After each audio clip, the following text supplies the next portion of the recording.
កាលពីព្រេងនាយមានជនពីរនាក់ប្តីប្រពន្ធបុរសជាប្តីបានឃើញគេរៀនរបៀនពូកែចង់រៀនណាស់យកប្រាក់30តម្លឹងលាប្រពន្ធដើរទៅរករៀនដើរពីស្រុកមួយដល់ខេត្តមួយឬគេថាទីត្រង់ណាមានអ្នកចេះរបៀនអាគមគាថាពូកែក៏ទៅរកត្រង់នោះដល់ទៅជួបនឹងគ្រូណាពូកែគេសូត្រឲ្យស្ដាប់គេធ្វើឲ្យមើលដូចម្ដេចក៏ចេះតែមិនចូលចិត្តលុះដើរឆ្ងាយទៅក៏បានជួបនឹងតាចាស់ម្នាក់តាចាស់សួរថាអ្នកឯងទៅណាដើរមកតែម្នាក់ឯងស្វះស្វែងរកអ្វី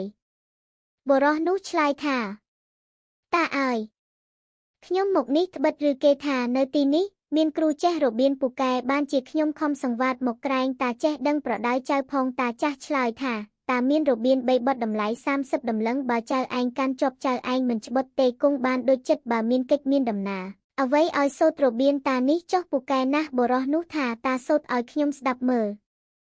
បើខ្ញុំចូលចិត្តខ្ញុំយកតានោះសូត្រឲ្យស្ដាប់ថារពើដៃផ្ទៃឆ្អែតដេកយប់គុំនិយាយនឹងស្រីឃ្លានកុំអាលស៊ីបុរសនោះស្ដាប់បានចូលចិត្តក៏ប្រគល់ប្រាក់30តម្លឹងឲ្យតានោះហើយទន្ទិញរបៀនទាំង3បទនោះចាំស្ទាត់រត់មាត់ឯតាចាស់ប្រាប់ថាបើចៅកាន់របៀនទាំង3បទនេះបានតាឲ្យទេមិនយកតម្លៃទេហើយតាចាស់ប្រគល់ប្រាក់ឲ្យបុរសនោះវិញបុរសនោះក៏លាតាចាស់នោះវិលមកស្រុកវិញមាត់បុរសនោះចេះតែទន្ទិញរបៀន3បទនោះចប់តែតាមលើមកពុំមានភ្លេចលុះដើរឆ្ងាយបន្តិចមកជួបនឹងសំពើឈ្មួញមួយបុរសនោះក៏សុំសំពើគេដោយសារមកស្រុកដង្ខៅសំពើក៏ព្រមឲ្យដោយសារបុរសនោះតាំងពីចុះមកនៅក្នុងសំពើថ្ងៃណាក៏ចេះតែទន្ទិញរបៀន3បទនោះហើយចេះតែជួយលៀងជួយថែទាំជួយជួសជុលសំពើដូចជារបស់ខ្លួននាយសំពើនឹកក្នុងចិត្តថាអ្នកនេះតាំងតែពីចុះដោយសារសំពើអញកាលណាមកគាត់ចេះតែធ្វើការដូចជារបស់គាត់នឹកហើយក៏ស្រឡាញ់បុរសនោះឲ្យរៀបបាយទឹកឲ្យស៊ីតែរាល់ថ្ងៃរៀងមកឯបុរសនោះពុំខ្ជិលសោះចេះតែខំធ្វើការក្នុងសំពើដូចជាកូនឈ្នួលឯទៀតនាយសំពើនឹកតែក្នុងចិត្តថាបើកាលណាបានដល់ស្រុកអញនឹងចែករបស់ទ្រព្យឲ្យចៅនេះរកស៊ីទៅលុះបើកសំពើមកដល់កណ្ដាលស្រុកមួយបានឃើញវិហារមួយគេរៀបអណ្ដាប់ពោពិសិដ្ឋតែចំណីស្រាបាយទុកឲ្យយៈវាមកស៊ីអ្នកសំពើកាលដល់វិហារនោះក៏ចតសំពើឡើងទៅលេងឃើញចំណីទាំងនោះពុំមានមនុស្សក៏នាំគ្នាស៊ីផឹកស្រាស្រវឹងដេកនៅក្នុងវិហារនោះទាំងអស់គ្នាខានតែបុរសម្នាក់នោះមាត់គាត់ចេះតែទន្ទិញថារពើដៃផ្ទៃឆ្អែតដេកយប់គុំនិយាយនឹងស្រីឃ្លានកុំអាលស៊ីដោយគិតថាចំណីអស់នេះមានហេតុអ្វីមួយហើយបានជាគេរៀបទុកនៅទីនេះឥឡូវអ្នកទាំងអស់នេះស៊ីគង់តែមានភ័យមិនខានគិតដូច្នោះហើយពុំហ៊ានស៊ីឡើងទៅពួនលើធ្នឹមវិហារដោយស្ងៀមស្ងាត់ចាំលុបមើលលុះដល់ថ្ងៃត្រង់យៈមកដល់ហើយវាខឹងខ្លាំងណាស់ថានរណាហ៊ានមកស៊ីចំណីអស់នេះយៈថាហើយក៏ប្រើដំបងមកវាយមនុស្សដែលដេកនោះស្លាប់ទាំងអស់ទៅឯដំបងក៏វិលមកខាងយៈវិញហើយយៈកាច់អស់មនុស្សទាំងនោះស៊ីអស់ទៅរួចក្រឡេកមើលក្រឡេមក្រលើមបុរសឃើញយៈភ័យណាស់មាត់ចេះតែទន្ទិញរបៀន3បទហើយគិតថាបើអញស្រែកក្រែងយៈឬវាឃើញអញហើយវានឹងស៊ីអញទៀតគិតហើយក៏លោតចុះពីលើធ្នឹមស្រែកវាស់ឡើងយៈភ័យណាស់រត់ចោលដំបងទៅបាត់ទៅបុរសនោះបានដំបងវាយឯងហើយក៏ដើរត្រឡប់មកស្រុកចោលសំពើនៅកំពង់វិហារនោះឯង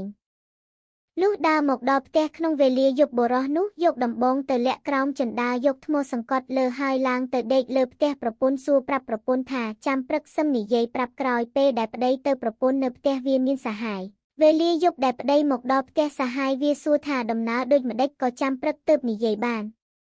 ប្រពន្ធចេះតែអបអង្អែលទ្រាំពុំបានប្តីក៏និយាយប្រាប់ថាអញនិយាយនឹងឯងនេះខុសគ្រូហើយត្បិតគ្រូផ្ដាំថាដេកយប់គុំនិយាយនឹងស្រីឥឡូវនេះអញនិយាយខុសបណ្ដាំគ្រូហើយប្រពន្ធសួរថាអ្នកទៅបានរបស់អ្វីមកខ្លះប្តីថាបានតែរបៀន3បទហើយត្រឡប់មកវិញដល់ពាក់កណ្ដាលផ្លូវបានដំបងវាឯងទៀតប្រពន្ធសួរថាដំបងនោះទុកនៅឯណាឥឡូវនេះ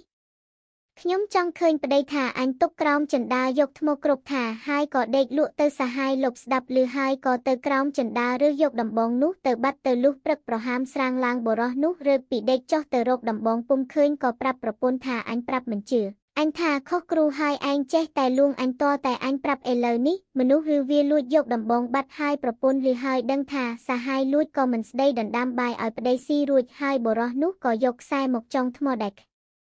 រົບលើដំបងនោះនាំទៅប្តឹងមេស្រុកឲ្យជំនុំជម្រះរកចោលឲ្យមេស្រុកពុំដឹងបើជំនុំជម្រះដូចម្ដេចពីព្រោះថ្មមិនចេះស្ដីគេជេរថាអាកំព្រើ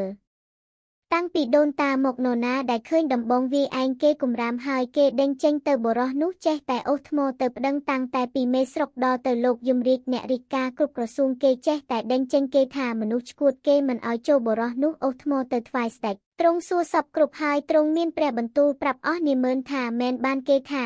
មានប្រឡាយបានទឹកវាហូរមានសម្រាមបានឆ្កែវាជុះអស់នាម៉ឺនគុំថាវាឈួតសេចក្តីនេះមែនហើយបានជាវាហ៊ានថាស្ដេចមានបន្ទូលប្រាប់បរោះឋានហើយវិលទៅផ្ទះចុះកាលណាអញប្រើឲ្យគេទៅហើយសឹមមកបរោះនោះទទួលថាព្រះករុណាថ្លៃវិសេសហើយក្រាបថ្វាយបង្គំលាទៅវិញក្រោយពេលបរោះនោះទៅស្ដេចទ្រង់ព្រះរាជបញ្ជាឲ្យប្រាប់បណ្ដារាសរថាត្បិតស្ដេចឲ្យអស់ព្រះស្នំចេញរំ3ថ្ងៃ3យប់ឲ្យបណ្ដារាសរមើលតាមចិត្តពុំមានខាត់ខាំងឡើយហើយទ្រង់ឲ្យរៀបលេងល្ខោនកាលនោះអស់រាសរសឹងតែចូលទៅមើលគ្រប់គ្នាស្ដេចទ្រង់យាងចូលទៅក្នុងព្រះរាជដំណាក់ជ្រើសរើសប្រេងក្រអូបយ៉ាងឯកមួយដប់ដែលសម្រាប់តែស្ដេចអស់រាសរនិងនាម៉ឺនពុំដែលមានទ្រង់ប្រើអាមាត្យម្នាក់យកទៅឲ្យបរោះនោះហើយប្រាប់ថាស្ដេចទ្រង់ព្រះ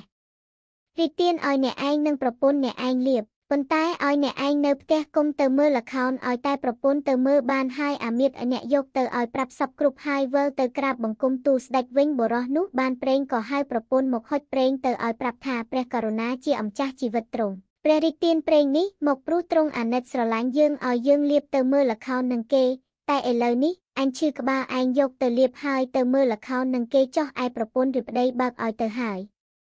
ឲ្យទាំងប្រេងទៅលៀបផងដូច្នោះអពុនពេកដោយពុំបានដឹងក៏ជាគេចាប់ក៏យកប្រេងទៅឲ្យសាហាយលៀបផងហើយបណ្ដាលគ្នាទៅមើលល្ខោនឈរទន្ទឹមគ្នាលុះបន្តិចទៅស្ដេចទ្រង់ធំក្រអូបប្រេងនោះទ្រង់ខ្សឹបប្រាប់នាម៉ឺនម្នាក់ចូលអ្នកទៅហិតក្លិនអស់បណ្ដារាសរដែលមើលល្ខោនទាំងប៉ុន្មានបើធំក្លិនប្រេងក្រអូបយ៉ាងនោះប៉ុន្មានអ្នកចូលអ្នកនាំយកមកឲ្យអញជាឆាប់នាម៉ឺននោះក្រាបថ្វាយបង្គំហើយទៅហិតមនុស្សឯទៀតមិនធំសោះធំតែប្រុសម្នាក់ស្រីម្នាក់ដែលឈរទន្ទឹមគ្នាលៀបប្រេងក្រអូបទាំងពីរនាក់នោះក៏នាំទាំងប្រុសទាំងស្រីយកទៅថ្វាយស្ដេចឲ្យលែងរាំទៅហើយទ្រង់ឲ្យហៅទាំងប្រុសទាំងស្រីមកដល់ហើយទ្រង់សួរថានេះជាប្រពន្ធចៅឯងមែនឬបរោះនោះក្រាបទូលថាមែនទ្រង់មានព្រះបន្ទូលសួរទៅប្រុសសាហាយនោះថាឯងបានទៅលួចដំបងចៅនេះមែនឬសាហាយនោះក្រាបបង្គំទូលថាលួចមែនទ្រង់ឲ្យទៅយកដំបងនោះមកឲ្យយកសាហាយទាំងប្រុសស្រីនោះទៅដាក់ច្រវាក់ធ្វើទោសបរោះជាម្ចាស់ដំបងក្រាបថ្វាយបង្គំសូមទោសហើយក៏ប្រគល់ទាំងផ្ទះសម្បែងទាំងប្រពន្ធឲ្យទៅសាហាយនោះទាំងអស់ដោយពុំមានខឹងអ្វីឡើយប្រុសសាហាយនោះអណាស់សំពះសូមទោសរួចវិលទៅវិញឯបរោះម្ចាស់ដំបងថ្វាយដំបងទៅស្ដេចហើយក្រាបលាទៅទៀតស្ដេចខាត់ក៏ពុំព្រមទ្រង់មានព្រះបន្ទូលថាដំបងវាឯងនេះថ្លៃណាស់ទ្រង់ព្រះរាជានុញ្ញាតឲ្យបើកឃ្លាំងមាសប្រាក់ឲ្យបរោះនោះយកតាមចិត្តបរោះនោះរើសអស់ទាំងឃ្លាំងមាសប្រាក់អំបានោះទៅឃើញកាំបិតបន្ទុះមួយចាស់នៅក្រោមឃ្លាំងក៏យកកាំបិតនោះនិងប្រាក់បន្តិចបន្តួចគ្រាន់ចាយតាមផ្លូវហើយចូលទៅក្រាបថ្វាយបង្គំលាស្ដេចដើរចេញទៅទៀតស្ដេចពុំមានព្រះបន្ទូលអ្វីទេតែអស់នាម៉ឺនគេមេទេឌៀលបរោះនោះថាជាមនុស្សឆោតប្រាក់មាសមិនយកទៅយកឯកាំបិតច្រេះស៊ីបរោះនោះក៏ដើរចេញអំពីនគរនោះបានទៅដល់នគរមួយដទៃទៀតជួនជាថ្ងៃនោះស្ដេចនគរនោះទ្រង់មានព្រះបន្ទូលបង្គាប់សេដ្ឋីម្នាក់ថាព្រឹកស្អែកទ្រង់នឹងទៅក្រសាលព្រៃឲ្យមហាសេដ្ឋីធ្វើរទេះមួយយ៉ាងល្អល្អះឲ្យឆ្លាក់ក្បាច់លាបនឲ្យហើយឲ្យទាន់ក្នុងពេលព្រឹកស្អែកនេះបើធ្វើពុំទាន់នឹងយកទោសដល់ជីវិតរីឯមហាសេដ្ឋីនោះធ្វើពុំទាន់ហើយពុំធ្វើរទេះបែរជាធ្វើមឈូសទៅវិញថ្ងៃនោះជួនជាបរោះនោះដើរទៅឃើញសេដ្ឋីនោះកំពុងតែធ្វើបុណ្យក៏សួរថាចុះលោកមានការអ្វីបានជាធ្វើបុណ្យមានក្តាមឈូសផងដូច្នោះគេប្រាប់ថាស្ដេចឲ្យធ្វើរទេះមួយលាបនយ៉ាងល្អឲ្យទាន់ព្រឹកនេះស្ដេចក្រសាលព្រៃបើធ្វើពុំទាន់ស្ដេចនឹងយកទោសដល់ជីវិតឥឡូវនេះមហាសេដ្ឋីធ្វើពុំទាន់ដឹងខ្លួនថាស្លាប់បានជាធ្វើមឈូសធ្វើបុណ្យវិញបរោះនោះឆ្លើយថាក្រអីប៉ុណ្ណឹងឲ្យតែបាយខ្ញុំស៊ីខ្ញុំនឹងធ្វើឲ្យទាន់ព្រឹកនេះមហាសេដ្ឋីបានឬដូច្នោះអរណាស់ហើយក៏ឲ្យរៀបបាយទឹកស៊ីឆ្អែតរួចប្រគល់ឈើឲ្យធ្វើរទេះបរោះនោះក៏ធ្វើតែនឹងកាំបិតមួយដែលយកពីក្រោមបាតឃ្លាំងមកនោះបានរួចស្រេចក្នុងយប់នោះហើយលាបនយ៉ាងល្អព្រឹកឡើងក៏អូសរទេះទៅថ្វាយស្ដេចទ្រង់ទតឃើញទ្រង់ឲ្យរៀបប្រដាប់ប្រដាទៅក្រសាលព្រៃឯមហាសេដ្ឋីលុះរួចពីស្លាប់ហើយក៏នឹកក្នុងចិត្តថាអ្នកនេះមានគុណធ្ងន់ណាស់ឥឡូវនេះនឹងរកអ្វីសងឲ្យស្មើគ្មានតែកូនក្រមុំមួយល្មមឲ្យមានប្តីដូច្នោះមានតែអញការឲ្យអ្នកនោះគិតហើយក៏ហៅមកការឲ្យទៅលុះការរួចហើយក្នុងយប់នោះពេលផ្សំដំណេកបរោះនោះគិតលបងចិត្តប្រពន្ធហើយធ្វើជាផឹកស្រាស្រវឹងដេកទៅលុះយប់យូរបន្តិចក៏ធ្វើជាក្អួតប្រឡាក់ប្រពន្ធអស់កូនសេដ្ឋីឃើញកំអួតប្តីប្រឡាក់ខ្លួនដូច្នោះក៏ស្រែកឡើងក្នុងយប់នោះថាលោកឪពុករកប្តីឲ្យខ្ញុំជាមនុស្សប្រមឹកក្អួតប្រឡាក់ខ្ញុំអស់ហើយខ្ញុំទ្រាំមិនបានទេមហាសេដ្ឋីរីកូនស្រែកដូច្នោះក៏ខាត់ថាកូនដេកទៅគុំនិយាយត្បិតប្តីកំពុងស្រវឹងហើយគេមានគុណផងខាត់ដូចម្ដេចក៏កូនស្រីមិនស្ដាប់ហើយវាចេះតែរអ៊ូថាបើឲ្យទៅឆ្កែឆ្មាទ្រាំបានឯមនុស្សប្រមឹកខ្ញុំទ្រាំមិនបានទេ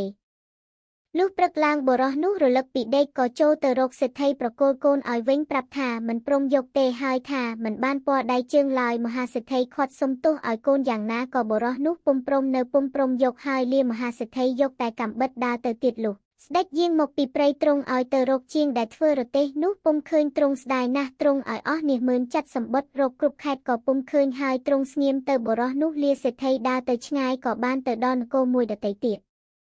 ស្ដេចនគរនោះទ្រង់ឲ្យមាស10000ម្នាក់ទៅដេកវេនចាំយាមនៅចុងព្រះរាជរងរាល់យប់ស្ដេចទ្រង់ចេញកាប់តែរាល់យប់ចាប់តាំងពីថ្ងៃដែលទ្រង់បង្គាប់មកនោះស្លាប់អស់ជាច្រើននៅថ្ងៃដែលបុរសនោះទៅដល់ជួនត្រូវលើវេនចៅហ្វាទៅដេកថ្វាយស្ដេចកាប់ចៅហ្វានោះក៏ធ្វើបុណ្យទានក្នុងថ្ងៃនោះបុរសនោះទៅដល់សួរគេថាលោកមានការអ្វីបានជាធ្វើបុណ្យទានហើយហេតុដូចម្ដេចក៏បានជាកូនប្រពន្ធលោកយំរាល់គ្នាដូច្នេះគេប្រាប់ថាលោកត្រូវទៅដេកវេនថ្វាយ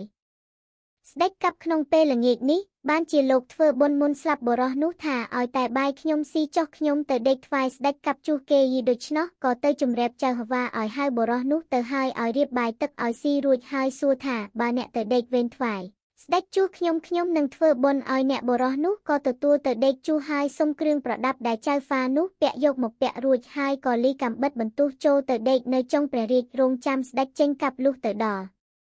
ចុងព្រះរាជរោងបុរសនោះពុំដេកឡើយចាំមើលស្ដេចពេលយប់ជ្រៅស្ងាត់ស្ដេចទ្រង់បើកទ្វារចេញមកទ្រង់កាន់ព្រះខានយាងចូលមកនឹងកាប់បុរសនោះឃើញស្ដេចយាងចូលមកចិត្តក៏ស្ទុះចូលទៅចាប់ស្ដេចនោះជាប់ហើយក៏ចាក់នឹងកាំបិតបន្ទោះបង្ខុស2 3ដងហើយសួរថានរណាចូលមកទាំងយប់នោះស្ដេចទ្រង់ឲ្យអញចាំយាមក្នុងយប់នេះស្ដេចទ្រង់ឲ្យអញចាំយាមក្នុងយប់នេះថាហើយក៏ចាក់បង្ខុសទៀតស្ដេចទ្រង់មានព្រះបន្ទូលថាទេអញទេនរណាអញទេអញជាស្ដេចអីមកពេលនេះអញមិនដឹងទេត្បិតស្ដេចទ្រង់ឲ្យអញចាំរាជរោងយប់នេះសួរដេញដល់ដូច្នោះហើយបុរសក៏លុតជង្គង់ថ្វាយបង្គំស្ដេចសុំទោសស្ដេចត្រាស់សួរថាចៅនៅឯណាបុរសនោះថាខ្ញុំនៅផ្ទះចៅហ្វាស្ដេចទ្រង់ជ្រាបទ្រង់ញឹមហើយទ្រង់ចូលទៅវិញលុះព្រឹកឡើងបុរសនោះលីកាំបិតចេញពីក្នុងវាំងមកផ្ទះចៅហ្វាអ្នកផងឃើញហើយឆ្ងល់ថាបុរសនោះទៅដេកវេនថ្វាយស្ដេចកាប់ម្ដេចក៏មិនស្លាប់ត្រឡប់ជាមកវិញចៅហ្វាសួរបុរសនោះក៏ជំរាបតាមដំណើរសពគ្រប់ហើយជំរាបថែមថាស្ដេចសពថ្ងៃនេះមិនមែនជាកាច់ទេត្បិតទ្រង់ពិសោធន៍រកមនុស្សប្រាជ្ញចេះដឹងក្នុងនគរដើម្បីរក្សាស្ដេចបានជាទ្រង់ចាត់មនុស្សឲ្យយាមតែអ្នកដែលទៅយាមចេះតែដេកលក់ទើបស្ដេចទ្រង់កាប់ចោះបើសត្រូវចូលទៅលុកលុយស្ដេចហើយយើងដេកលក់នោះតើនឹងជាយ៉ាងណាទៅបុរសនោះនិយាយរឿងប្រាប់សពគ្រប់ទើបភ្ញាក់ខ្លួនគ្រប់គ្នាចៅហ្វានោះមានកូនក្រមុំមួយក៏ឲ្យជាប្រពន្ធបុរសនោះដោយគិតថាបុរសនេះមានគុណធ្ងន់ណាស់លុះព្រឹកឡើងស្ដេចទ្រង់ឲ្យហៅបុរសនោះមកទ្រង់ឲ្យធ្វើជាមាស10000ធំរក្សាព្រះនគរបន្ទាប់ពីព្រះអង្គវេលាស្ដេចទ្រង់ព្រះចរាទៅទ្រង់ពុំមានព្រះរាជបុត្រនិងសោយរាជស្នងមានតែព្រះរាជធីតាមួយអង្គក៏ទ្រង់ព្រះរាជទានព្រះរាជធីតានិងរាជសម្បត្តិឲ្យបុរសនោះសោយរាជជាស្ដេចទៅ